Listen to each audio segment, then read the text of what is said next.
Kapag natutunan mong mahalin ang sarili mo ng buo, nagbabago ang pananaw mo sa mundo.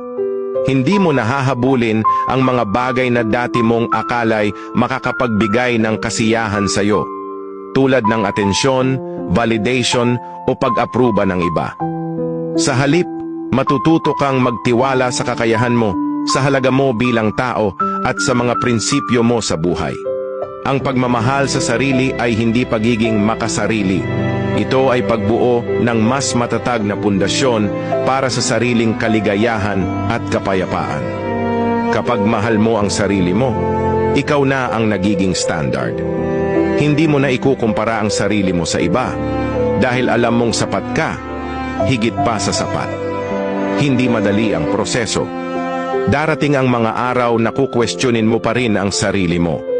Pero sa bawat hakbang patungo sa sariling pagmamahal, unti-unting mawawala ang pangangailangan mo ng kumpirmasyon mula sa ibang tao.